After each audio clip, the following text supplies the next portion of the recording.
Dans la rivière d'Or, la fonderie d'art, et vous allez voir que là, on va rester du domaine du métal avec Nathalie Schrein, qui toi aussi reste dans le métal On, avec un savoir-faire unique ici. on reste dans le métal, mais avec une autre tradition dans la région, la coutellerie. Et ça se passe plus précisément à Nogent, à une 45 km d'ici à peu près. Et donc, il faut savoir qu'à la fin du 19e siècle, la ville de Nogent comptait jusqu'à 6000 couteliers. Il en reste encore quelques-uns qui perpétuent cette tradition. Et nous sommes allés à la rencontre de deux frères, les frères Emenot. On va les voir travailler. Donc, Gérard, le premier, s'est spécialisé dans la restauration et la fabrication de couteaux anciens. Quand on l'a rencontré, il restaurait une lame centenaire qui s'est oxydée avec le temps, qui a subi quelques accros. Donc, il va lui redonner tout son éclat. Cette première étape que vous voyez, ça va très vite. 2 coups de meule et ça brille à nouveau. Ensuite, une grande partie du travail est consacrée au polissage. Il faut être patient, minutieux. Gérard a plus de 30 ans d'expérience et parfois il doit démonter complètement ses couteaux pour restaurer les ressorts à l'intérieur, lustrer les côtes et remonter le tout. Et Pascal, l'autre frère, lui, alors ils sont complémentaires, ça c'est vraiment bien. L'autre frère, lui, s'est plutôt spécialisé dans les couteaux de chasse et dans les couteaux de luxe et même les pinces à épiler, mesdames.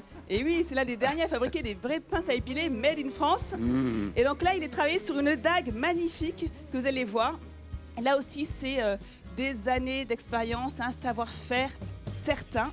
Et on a cette chance d'avoir en plateau certaines de leurs créations.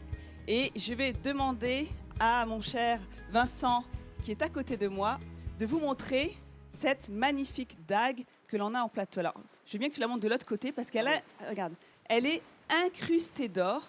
Voilà. Et donc là, elle est en position, on va dire, on peut couper sa viande avec, si on le souhaite. Et ça, c'est quoi le manche là? C'est de l'ivoire de mammouth. De l'ivoire de mammouth? Oui, de l'ivoire de mammouth.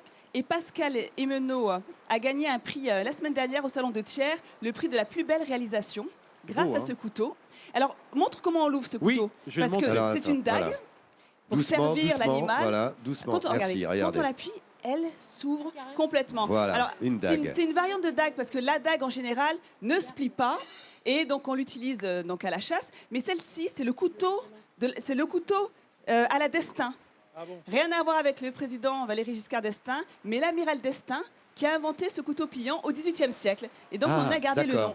Parce que je rappelle que le coutelas de Rahan, c'était du mammouth aussi, mais il n'était pas pliable. Dis-moi, tu ne serais pas le fils de Krao? Oui, fils des âges farouches. Oui, J'en c'est ai un toi. autre à vous montrer parce que vous savez, on innove beaucoup dans la région. Alors là, j'ai encore besoin de ton aide. C'est le couvert de l'honnête homme. Je ne sais pas si c'est à Vincent de l'ouvrir. Non, je rigole. Bien sûr. Alors, il faut commencer par sortir la fourchette. La fourchette, parce que c'est la fourchette qui verrouille. Non, c'est l'autre. C'est la fourchette qui verrouille le système. Alors ça, c'est assez étonnant. Voilà, regardez. On sort la fourchette. Le manche est ennoyé. Ensuite, voilà, on décaille. Il y a un petit système de verrouillage. Et hop, regardez ce qui sort de l'autre côté. Le couteau. Donc, on part à la chasse. Et dans son couteau pliant, eh bien, on a tout pour pouvoir dévorer son sanglier qu'on vient de Directement. chasser. À Obé, l'instant. obé, Voilà. pas de sanglier pour Donc- toi aujourd'hui. Obé, Vincent. Quand il voit ça, les sangliers, ils tremblent. Hein. Dis-moi juste une petite question. La dague que l'on vient de voir là, combien de temps pour réaliser une telle dague? Combien de Alors, temps d'expérience, j'ai envie de dire? Au C'est- minimum 10 ans d'expérience. Ah, d'accord. Vous vous rendez compte? Et alors, Jean-Seb, tu as entre les mains différents couteaux. Et regardez ces finitions, elles sont assez étonnantes. On a un mélange de vert, de bleu. Vous savez comment on obtient ces coloris-là? Ouais. Non. Eh bien, comment? Tu sais? Avec des acides? En injectant de la résine pour stabiliser le bois. De la résine colorée. Et ça Donc, permet tout d'obtenir... ça, c'est en bois, Nathalie. Exactement. Alors, c'est Ça permet d'obtenir impressionnant, des hein. finitions aussi incroyables et aussi variées. Donc voilà, encore un grand bravo à ces amoureux de la belle ouvrage. Ah, oui, Et- absolument. Oui, Là, c'est Laurent, la de belle la belle coutellerie. ouvrage. Eh bien, tu sais ce qu'on va faire? On va lui décerner un talent midi en France. Bien évidemment, ils font partie de la Regarde, famille des talents voilà. midi en France. C'est un label et un talent midi en France. D'autres infos, si on veut les avoir, sur france3.fr. Ou bien notre page Facebook Midi en France officielle. Voilà, n'hésitez pas. Et merci pour les petits mots que vous Ne nous te postez. blesse Allez voir pas, nos coulisses, Vincent. ça va de soi. Qu'est-ce que tu dis, Seb?